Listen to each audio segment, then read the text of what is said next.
It's a pleasure to be there. You enjoying things so far? How's the convention? Is it good? Are you sure? Is it good? Well, it's a pleasure to be here. My name's Chris Vance. I played Gilroy on the show, Evil Gilroy. I'll be moderating the panel today, making sure everything's fair, or reasonably fair in Love and War. One of the requirements for me to do this is I had to be shot on the show. They shot me and then they blew me up. What does that tell you? So listen, without further ado, because I know you can't wait to meet these guys, I'm going to bring them in one by one. These are our today's panelists. I want you to give them a big round of applause.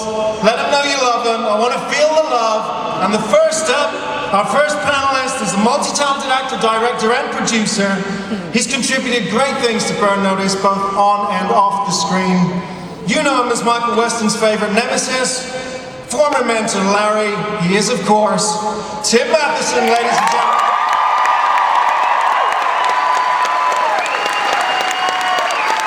Welcome, Tim. Let's have some love for Tim Matheson, people. Come on.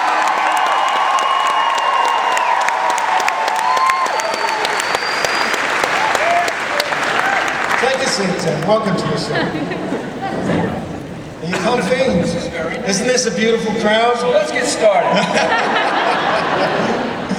Okay, next up, it's my great pleasure to introduce the man who is ultimately responsible for Burn Notice.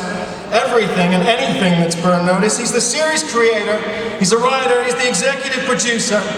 There is nothing in this man's head that we don't want to know. It's Matt Nix, ladies and gentlemen.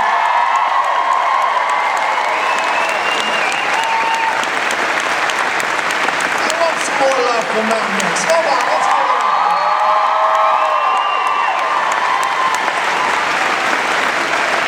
Welcome, man.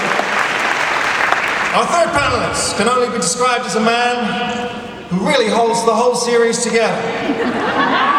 It's true, it's true. He's the only person that can get Jeff Donovan to set on time. He is an executive producer, he's a writer, he's everything else. Ladies and gentlemen, it's Alfredo Barrios.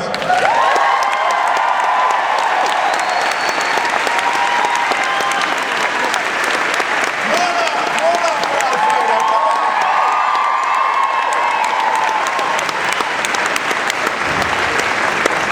And that rounds it out, I think. Are we missing someone, guys? We're good?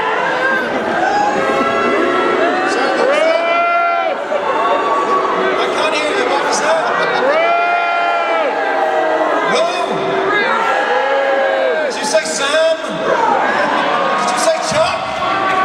Or did you say Bruce Campbell, ladies and gentlemen?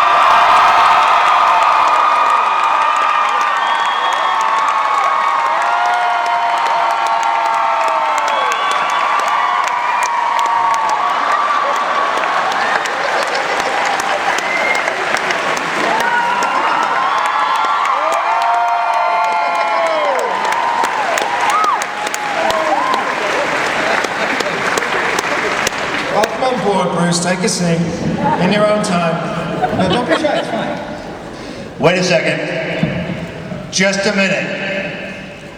Has anyone seen the official Chuck Finley t-shirt that's available? Well, someone's gonna get one right now!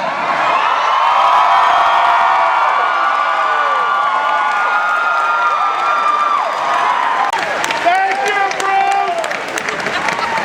There's plenty for everybody. So you know how this works, ladies and gentlemen. We get to interrogate these fine gentlemen for the next hour or so. And that'll be fun. Make sure it's fun. Give them hell, okay? That's all I ask, because they gave it to me. You give it back from me, all right? Give them hell. Before we do that, here's a little look at our favorite show. And the most popular spite on TV. A little sneak peek, an exclusive sneak peek after that at tonight's episode.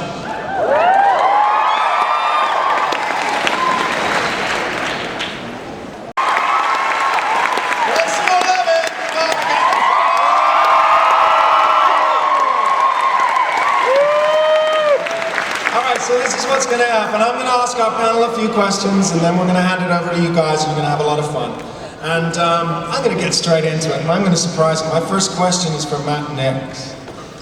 Now, Matt, Burn Notice is known to be fairly accurate when it comes to the spy tactics.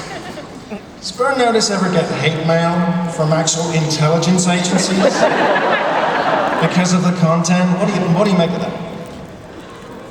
Well, actually, as it happens, our offices in Glendale are directly across from the offices of the Bureau of Alcohol, Tobacco, Firearms, and Explosives. When we talked to them at one point, they were like, "Yes, we're very aware of you."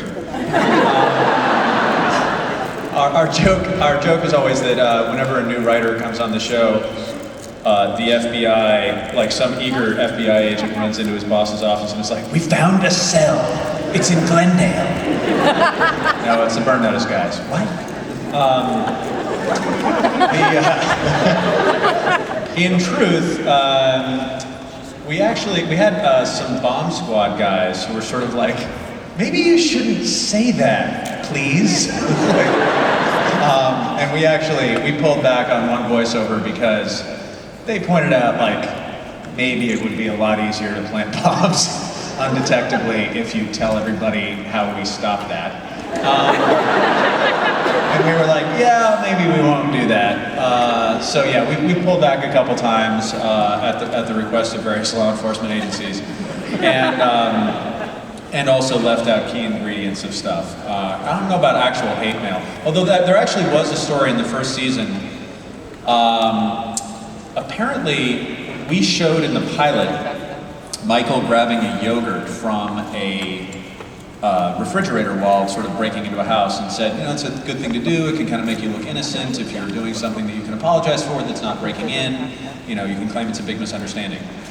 Completely unrelated, somewhere in the middle of the country, it was recorded that a thief, not long after the airing of the pilot, had broken into a dry cleaner and had been eating a yogurt on a security camera. I don't know, he didn't get caught, so maybe it works.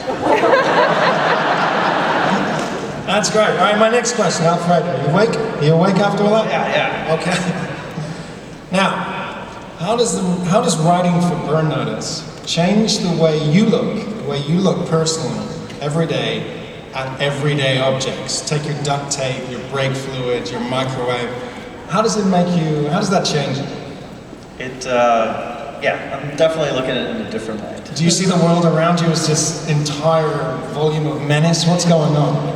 Definitely. I mean, like Matt said, you know, we research a lot and always looking for new ideas and ways to blow things up. And we seem to be managing it. I could actually eliminate that. It comes to a point where you start reading warning labels as like instructions. Contents may explode. Contents under pressure may explode when heated. Excellent.